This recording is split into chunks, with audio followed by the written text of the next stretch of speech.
Selamat begini, Morena. Saya ini forum ini adalah forum diskusi antar agama, Islam dan Kristen. Jadi saya sebagai Kristen, di sini saya itu mengundangi yang Islam untuk mematahkan argumen-argumen saya. Kebetulan saya ini adalah orang yang meneliti, mempelajari agama Islam. Sudah? Oke. Nah, ketika saya mempelajari agama Islam, saya mendapatkan hal-hal yang saya katakan kepada publik, Tetapi banyak orang Islam terkaget-kaget mendengar itu. Salah satunya, kita bahas yang sederhana-sederhana saja. Gini. Salah satunya adalah saya bilang begini. Muhammad, tahu nggak bahwa Nabi Muhammad menikahi anak di bawah umur? Tidak tahu. Namanya Aisyah. Aisyah itu ketika dia dinikahi oleh Rasulullah, oleh Muhammad, dia pada waktu itu berumur 6 tahun atau 7 tahun. Wow, 7 tahun? Iya. Aku nggak tahu ya. Sungguh nekat yang nyata. Iya, jadi... Terus aku kudu piye, nangis. Gini, enggak begini. Kan dikatakan bahwa Muhammad itu adalah suri tauladan yang baik, betul? Ya. Nah, artinya jikalau dia suri tauladan, maka barang siapa yang mengikuti jejaknya, maka itu akan membawa kepada kebaikan, betul? Iya. Punya adik umur 7 tahun atau 6 tahun? Tidak punya. Tidak punya, tapi pernah lihat perempuan berumur 6 tahun, 7 tahun? Pernah, sering, banyak. Iya, itu kelas 1 SD. Nah, pada waktu itu umur Muhammad kira-kira 54 tahun. Kira-kira. Kalau ada bapak-bapak umur 54 tahun menikahi anak kelas 1 SD, menurutmu pribadi, itu baik nggak? Ya jelas tidak lah. Tidak baik. Tidak baik. Tetapi itu pernah dilakukan oleh Rasulullah. Artinya, jikalau kita pada waktu sekarang ini ingin meneladani Rasul, ingin mencontoh Rasul, maka akibatnya malah menjadi tidak baik. Betul? Iya. Berarti masih pantaskah kita menyebutkan bahwa Rasulullah sebagai suri tauladan yang baik? Berat. Karena berat. Kajian itu tidak sampai ke situ, Pak Ustadz. Berat sekali. Kajiannya tidak sampai ke situ. Ya, baiklah, jangan terlalu dipaksakan. Tapi ini sebenarnya menjadi satu momen di mana Kak Morena suatu saat ingin harus membuka kembali apa yang Kak Morena percayai, begitu. Tapi tadi Kak Morena bilang saya Ustadz. Saya ini bukan Ustadz. Saya itu ini yang seorang banyak loh. Banyak ya, yang saya ini seorang yang telah mencari kebenaran. Makanya saya menjadi pengikut Yesus. Saya tidak mau mengikuti Muhammad. Karena ketika saya mengikuti Muhammad, nanti saya jadi mirip sama dia. Jadi saya menyerukan begini Kak Morena. Saya menyerukan supaya marilah supaya kita mirip dengan Yesus, bukan mirip dengan Muhammad. Kalau kita mirip dengan yang tapping. Gimana? Ini yang tapping ketawa semua. Yang tapping ketawa semua. Ketawa semua. Iya. Itu kan dari sebelah kan? Gimana? Itu yang tapping ini dari sebelah kan? Ya, bisa jadi, saya nggak tahu. Emang di sana ada berapa sih yang nonton sekarang? Tembus 500, Masya Allah. Masya Allah. Gimana? Masya Allah, tabarakallah. Mau lanjut lagi? Boleh. Mau lanjut lagi. Baik. Baik, kita lanjutkan kembali ya. Oke, kita lanjutkan kembali. Saya bentar aku boleh record bentar nggak? Boleh, silakan. Rekam saja. Aku senang sumpah. Ya, jadi begini. Bentar ya Pak ya. Oke, jadi begini Kak Morena. Kalau orang Kristen itu kan harus mencontoh apa yang dilakukan oleh Yesus, betul? Orang Islam mencontoh apa yang dilakukan oleh Muhammad. Artinya kalau orang jadi Islam, maka dia akan mirip dengan Muhammad. Contoh, dia akan nambah istri, banyak istri, betul? Ya. Betul nggak? Sunnah Rasul kan? Sunnah Rasul kan? Ya. Oke. Saya mau tanya ini, mohon maaf sebelumnya. Sudah punya pasangan? Sudah, 1. Oke. Kalau dia cowok atau suami ingin meneladani Rasul, maka dia harus nambah istri nggak? Nggak harus. Rasul nambah istri nggak? Ya Rasul nambah, maksudnya kalau suami, katanya Pak Ustadz tadi suami kan? Iya, suami yang beristrikan satu saja itu meneladani Rasul nggak? Tidak harus. Bukan. Pertanyaan saya itu bukan tidak harus. Kalau Muslim itu yang baik adalah Muslim yang meneladani Rasul, betul? Ya, meneladani Rasul. Oke, dia ikuti apa yang dulu pernah dilakukan oleh Rasul, betul? Artinya seorang suami yang meneladani Rasul, maka dia harus nambah istri, betul? Harus nambah istri. Kalau dia meneladani Rasul, maka dia harus seperti Rasul, betul? Berat aku nak menjawabnya. Berat sekali. Berat. Iya, jadi makanya saya bilang, ketika seseorang ingin menjalankan apa yang dijalankan oleh Muhammad, memang itu akan mengakibatkan piring-piring berterbangan. Panci-panci berterbangan keluar. Panci-panci berterbangan, begitu. Contohnya saja siapa? Contohnya adalah Aagim. Ya kan? Ya benar. Iya, Aagim sudah nambah istri lagi, lalu istrinya minta cerai, berarti istrinya selama ini munafik. Bukankah yang diceramahkan itu adalah Rasul? Rasul adalah orang yang sangat mulia. Rasul adalah orang yang menjalankan apa yang diperintahkan oleh Allah. Istrinya manggut-manggut. Sementara ketika Aagim nambah istri, istrinya minta cerai. Gitu. Tapi saya pernah diskusi dengan seorang perempuan. Ya, dia seorang muslimah. Dia berkata bagaimana? Dengarkan ya. Nih, sebentar ya. Sebentar. Terima kasih banyak loh yang di bawah. Oke, ini pernyataan seorang muslimah yang berdiskusi dengan saya. Dia bilang begini.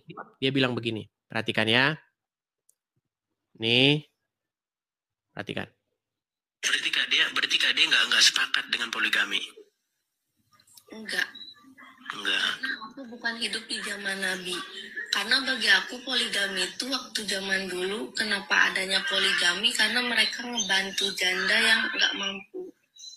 Tapi sekarang artikan poligami itu malah jadinya selingkuhan. Oh gitu ya, ini pandangan baru nih. Nah, oke, sekarang coba saya tanya. Oke, sekarang saya tanya Morena. Morena setuju dengan Rasulullah? Tidak setuju, itu kan zaman dulu, benar kata kakak yang tadi itu yang itu. Tapi setuju dengan ajaran Nabi? Yang dulu. Sekarang tidak setuju lagi. Berarti ajaran Nabi tidak relevan lagi di masa kini. Karena janda sekarang itu pada kaya, nggak kayak dulu gitu loh Pak Ustadz. Bukan, maksudnya dulu. Ajaran Rasulullah relevan nggak untuk saat ini? Berat saya untuk menjawab. Berat, saudara. Sulit ini, berat ini. Sulit sekali untuk dijawab. Sulit. Tapi begini, kalau kita ini ya, Kak Morena ya. Sebenarnya begini, kenapa Kak Morena mengatakan seperti itu? Tahu nggak sebabnya apa? Nggak tahu. Karena pengetahuan agamanya kurang. Memang betul saya kurang pengetahuan agama. Seandainya pengetahuan agama Anda kuat, maka Anda sekarang harus rela di madu. Bahkan Anda harus menyarankan supaya suami kawin lagi. Supaya apa? Supaya terbuka pintu surga bagi istri. Iya. Karena barang siapa yang mengizinkan suaminya kawin lagi, maka pintu surga akan dibukakan bagi istrinya. Masya Allah. Masuk barang. Masuk akal itu. Loh, banyak kaum perempuan berpikir ini kayaknya modus aja ini. Ini kayaknya karang-karangan mereka saja untuk melancarkan aksinya. Iya. Pernah tahu ya, kan sekarang ini kan banyak dukun-dukun palsu kan? Iya, banyak sekali berkeliaran. Ya, dulu ada dukun yang sangat terkenal itu, tahun-tahun lama itu, namanya dukun AS. Namanya Ahmad Sangaji itu, dari daerah Sumatera Utara. Kak Morena juga dari Sumatera Utara kan? Aku Sumatera Barat, Pak. Oh, Sumatera Barat. Pasti pernah dengar itu namanya itu, dukun AS. Pernah? AS. Iya, itu udah difilmkan. Bahkan itu kisah nyata dan dia sudah divonis mati itu. Jadi, oh iya, Pak. Iya, jadi dia punya modus tuh. Ya. Kalau misalnya ada pasien perempuan, dia langsung mengatakan, "Kamu harus begini. Kamu harus begitu." Akhirnya apa? Modus. Dia hanya ingin menggagahi perempuan itu saja. Nah, ini saya bawa mengenai hadis-hadis atau sebuah pandangan-pandangan dalam agama Islam. Mengatakan bahwa kalau istri mengizinkan suaminya kawin lagi, maka pintu surga akan dibukakan baginya. Pernah nggak terlintas dalam pikiranmu bahwa itu adalah modus saja? Iya, modus itu. Modus itu. Berat ini teman-teman. Berat ini. Berat memang. Berat modus itu. Ya, jadi memang. Ya, jadi memang begini. Saya ini menggalakkan satu gerakan supaya kita ini menggali kebenaran. Kebetulan saya ini adalah orang yang mengkaji Al-Quran, mengkaji hadis, mengkaji Bible atau Alkitab. Saya dapati bahwa di dalam Al-Quran itu diperintahkan untuk beriman kepada kitab-kitab sebelumnya. Untuk beriman kepada Injil. Karena di dalamnya terdapat petunjuk dan cahaya. Tetapi sekarang yang digembar-gemborkan oleh ulama itu bukan kitab-kitab sebelum Al-Quran. Tapi kitab-kitab yang sesudah Al-Quran. Yang isinya kayak tadi itu. Nambah istri, malam Jumat, sunnah Rasul. Barang seorang istri yang menawarkan kepada suaminya duluan, maka sama pahalanya dengan membunuh 60 orang Wahyudi. Iya. Kalau seorang istri, itulah kitab yang sekarang direkomendasikan oleh para ulama. Iya. Kalau sesuai dengan sunnah Rasul, istri kalau tidur tidak boleh pakai celana dalam. Itu sunnah Rasul. Oh, belum pernah dengar? Bullshit. Gimana itu? Loh, iya itu sunnah Rasul. Begitu. Geli sendiri denger yang ngomong itu. Bahkan, tapi tahu nggak janji Allah kepada orang-orang yang bertakwa dan beriman? Janji Allah kepada orang-orang yang bertakwa dan beriman. Janji-janjinya nggak sampai ke sana, Pak. Nggak sampai katanya. Baik.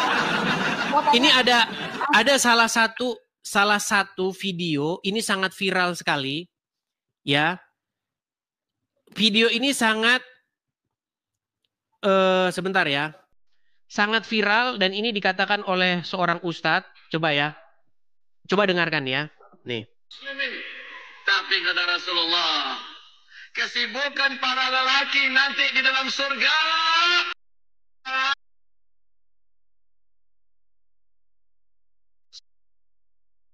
Kesibukan para lelaki yang masuk surga di surga adalah memecah perawan istri-istrinya. Perawan terus. Malam pertama,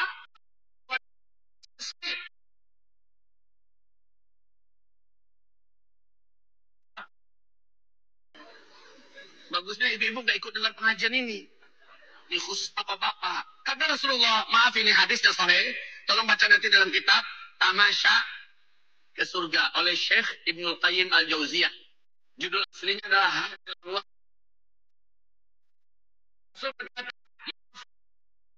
laki-laki ketika dia berdiri karena syahwat selama 70 tahun berdirinya.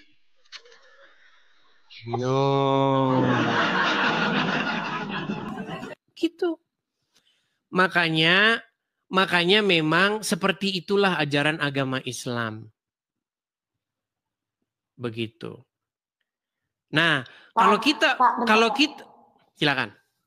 Ada yang tanya asal usul mula hijab katanya.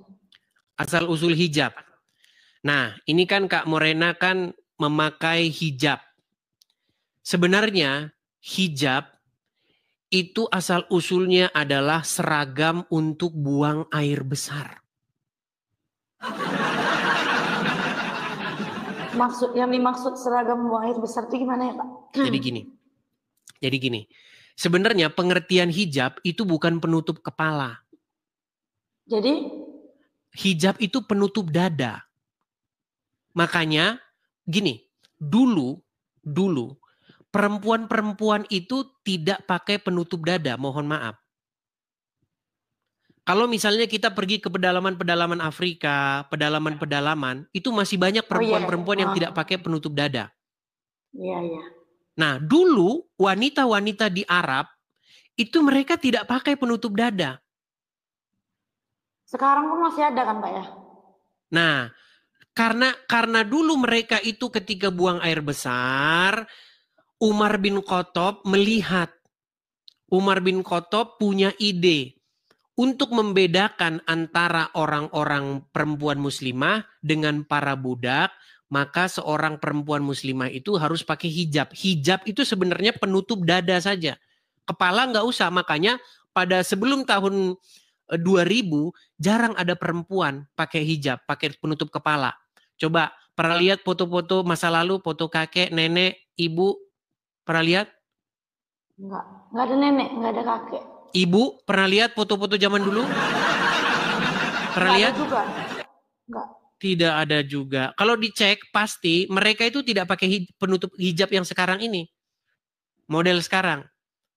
Makanya kalau lihat foto-foto zaman dulu, Paramita Rusady, Desi Ratnasari, Ita Purnamasari, dulu itu adalah sampul-sampul buku zaman saya sekolah. Kalau sekolah itulah foto sampul bukunya. Tidak ada mereka yang pakai jilbab. Jilbab itu baru sekarang saja, tahun 2015 ke sini. Sebelumnya nggak ada.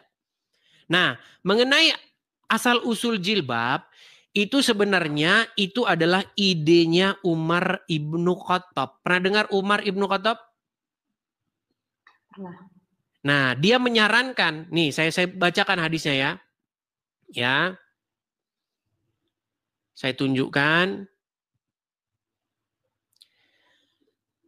Saya tunjukkan asal-usul turunnya hijab yang sekarang Anda pakai.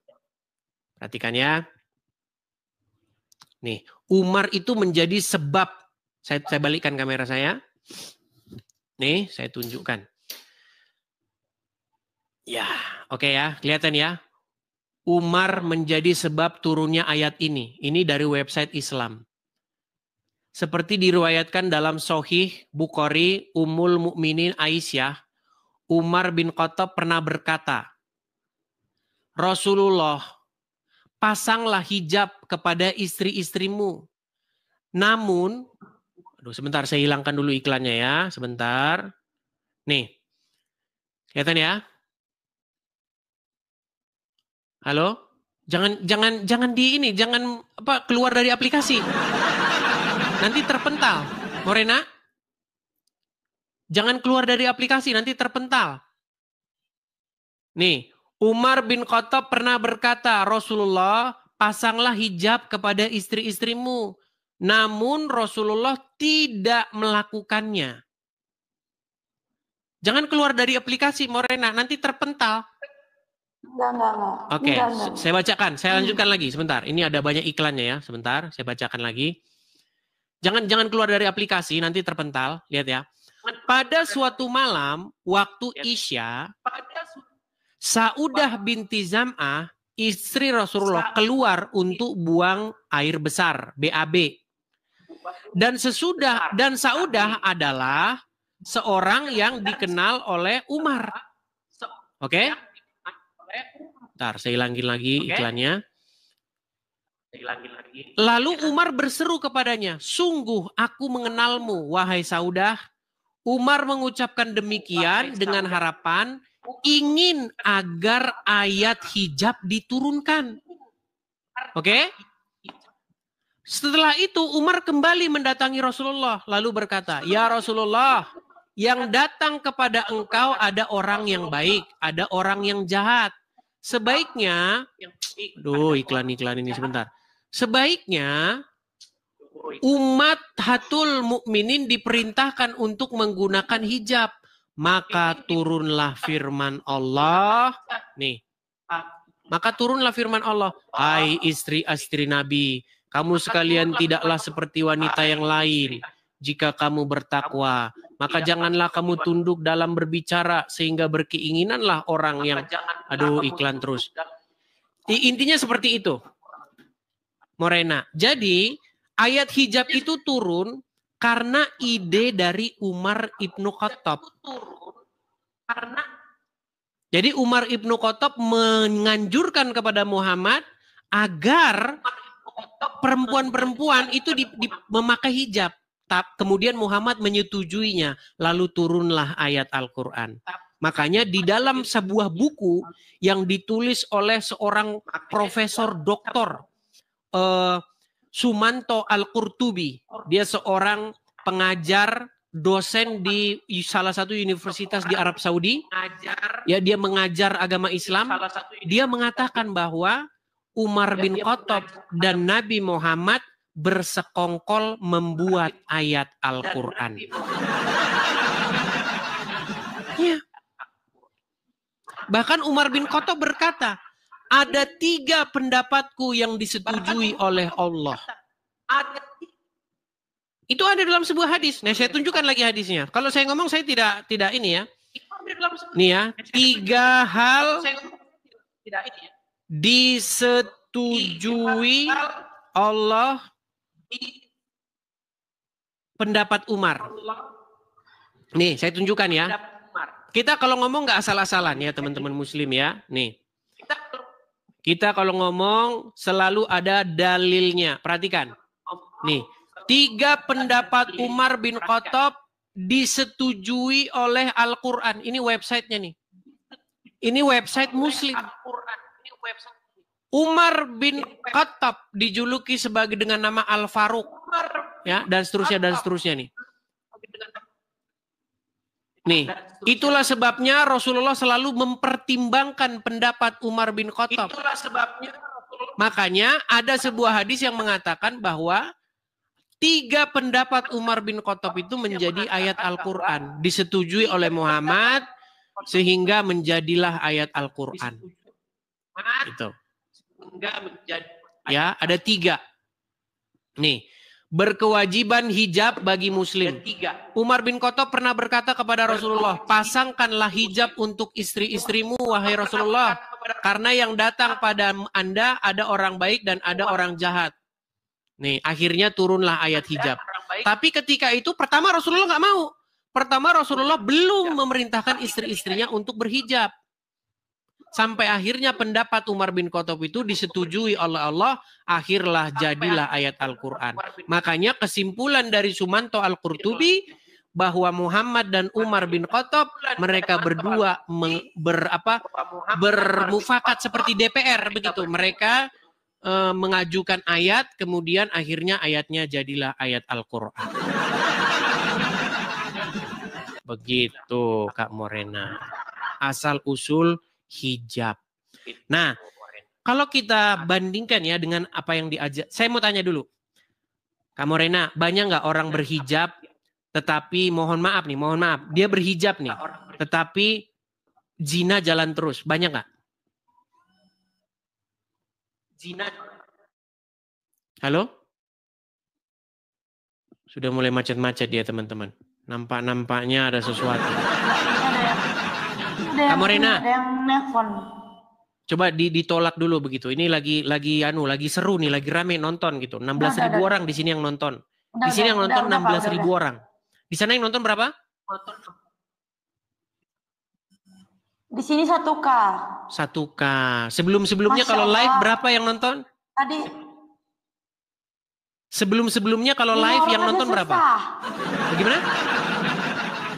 5 orang, 10 orang aja susah, Pak. 5 orang, 10 orang susah. Tetapi setelah berdiskusi dengan Edis TV, yang nonton langsung 1.000 ya? Ya. Ya, inilah yang disebut dengan pansos. Atau inilah yang disebut dengan pansos, alias panjat sosial atau social climbing. Nah, begini. Nih, ini kita ngomong-ngomong masalah hijab nih. Masalah hijab. Kak Morena punya teman-teman banyak ya, sesama wanita yang berhijab dan lain sebagainya. Dengan berhijab atau tidak berhijab, itu merubah kepribadian seseorang nggak? Waduh. Coba acuhkan dulu, jangan bacakan komentar. Komentar nggak usah dibacain, jangan dibaca, biar aja mereka komentar apa. Gini, dengan berhijab atau tidak berhijab, itu merubah tabiat seseorang nggak? Tidak semua maksud saya. Tidak semua orang yang tetap banyak nggak perempuan berhijab, mohon maaf nih, berhijab tapi tetap saja zina jalan terus. Banyak nggak? Ada juga. Apalagi saya kan di kota Batam ya Pak ya. Iya. Artinya tidak merubah apa-apa kan. Nah, inilah makanya di dalam kekristenan yang diajarkan oleh Yesus itu sesuatu yang berbeda.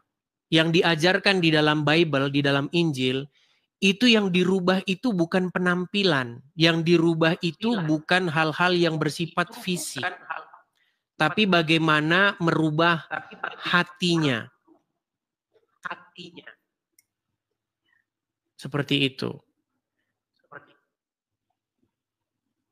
Nah, makanya sebenarnya kalau kita belajar, kalau kita banding-bandingkan antara Islam dengan Kristen, nanti kita akan mendapat sebuah pemahaman atau pengetahuan baru begitu. Bahwa di dalam Islam itu ya seperti itu, ritualisme.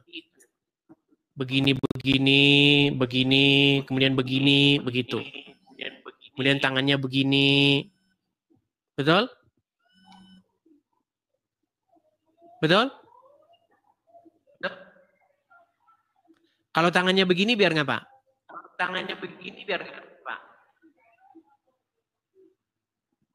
Gimana Pak? Ngelek Pak? Kalau sholat kan begini tangannya. Kalau sholat tangannya begini? Tangannya begini? Iya. Biar ngapa? Itu kan mengucap 2 kalimat syahadat. Iya, kenapa harus begini tangannya?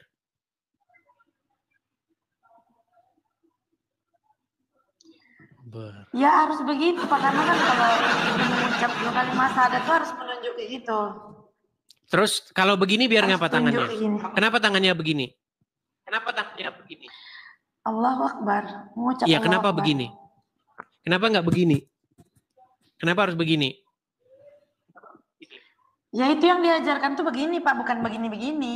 Iya, saya mengerti. Karena yang diajarkan, maksudnya kenapa begitu gerakannya? Iya. Gerakannya kenapa begitu? Gerakannya kenapa? Saya belum nyampe sejauh situ Pak. Yang penting Belum diajarkan sampai. tuh gini, terus gini. Iya. Belum sampai. Jadi yang mau saya sampaikan Tapi begitu, Kak Morena. Jadi yang mau saya sampaikan begitu. Ya. Ketika saya mendalami Al-Quran, mendalami hadis, mendalami Injil, Taurat, saya dapati memang kesimpulannya seperti itu. Memang di dalam agama Islam itu memang banyak hal-hal yang bersifat ritualisme. Padahal di dalam kekristenan yang diajarkan menyembah itu di dalam roh dan kebenaran. Bukan di dalam ritualisme yang bahkan kita sendiri tidak tahu kenapa begitu. Kalau di dalam Kristen menghadap kepada Tuhan itu bahkan pakai bahasa sendiri saja nggak masalah. Pakai bahasa dalam hati saja nggak masalah. Kalau di dalam Pak, Islam, kebetulan ini kan saya lagi PK sama Bapak kan. Saya mau tanya dong asal-usulnya Tuhan Yesus itu gimana Pak? asal usul, maksudnya Boleh. gimana asal usul? Iya. Maksudnya gimana asal usul? Iya, Ya. asal-usulnya. Oke, baik. Di dalam kekristenan, Saran. di dalam kekristenan sebelum Yesus datang sebagai manusia, dia itu sebagai sang firman. Firman itu nuzul ke dunia menjadi seorang manusia sama seperti kita. Hanya bedanya dia tidak berdosa, kita berdosa. Kalau di dalam Islam, firman itu nuzul jadi buku. Jadi benda mati. Tetapi kalau di dalam kekristenan, firman itu nuzul menjadi manusia. Begitu. Nah, itu menjadi sesuatu yang harus kita patuhi dan taati. Umat Muslim mentaati dan mematuhi sebuah buku. Firman Tuhan yang menjadi buku, betul? Iya. Nah, orang Kristen mentaati, patuh tunduk kepada firman Tuhan yang nuzul menjadi manusia. Barang siapa yang taat kepada Al-Quran, barang siapa yang taat kepada firman Allah, maka itu sama saja dia sedang taat sama Allah, betul? Nah, begitu juga orang Kristen. Ketika orang Kristen sedang taat, sedang tunduk kepada Yesus, sesungguhnya dia sedang taat kepada Bapa di surga yang mengutus Yesus. Lalu kenapa dia disiksa, Pak? Karena orang-orang menolaknya. Karena orang Yahudi, bangsa Israel, tidak menerimanya. Karena pemberontakan manusia.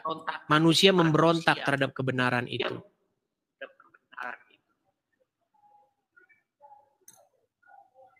Tetapi dikatakan di dalam Bible, setelah dia disalibkan, wafat, dia bangkit pada hari yang ketiga untuk menunjukkan kebenarannya. Bahwa apa yang dikatakan itu benar. Tetapi Rasulullah Muhammad itu sampai sekarang masih ada di dalam kubur. Jadi kita tidak bisa mengatakan bahwa apa yang diajarkan oleh Muhammad itu benar. Karena apa? Karena dia yang mengajarkan bahwa nanti begini, dikubur begini, ada siksa kubur, nanti ada bangkit, nanti ada kawin-mawin dengan burung 70 tahun berdiri dan lain sebagainya. Tetapi dia sendiri yang mengajarkan itu ada di dalam kubur.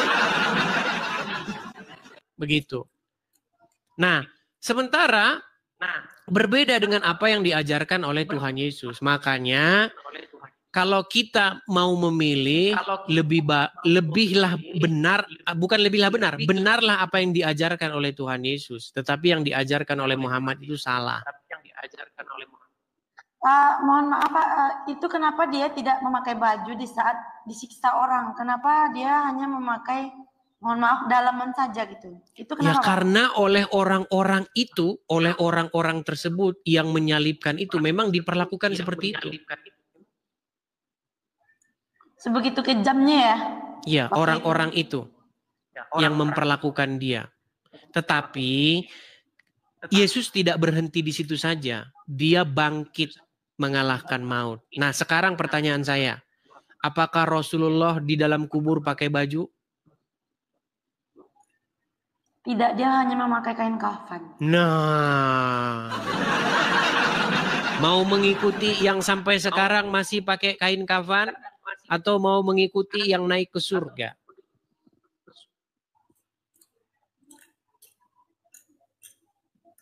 Tinggal pilih sekarang. Ya mungkin keputusan jangan diberikan sekarang. Keputusan mungkin masih bisa direnung-renungkan ya. Karena ya, begini. Aku renungkan malam ini. Iya, semoga direnungkan ya. Karena ada lagu Rhoma Irama kan. Rhoma Irama kan lagunya gini. Mengapa kau Tuhankan manusia? Betul? Ya. Pernah dengar lagunya Rhoma Irama? Bagus. Pernah. Jadi sebenarnya lagu Rhoma Irama itu ditujukan kepada umat Islam yang mempertuhankan Muhammad. Begitu.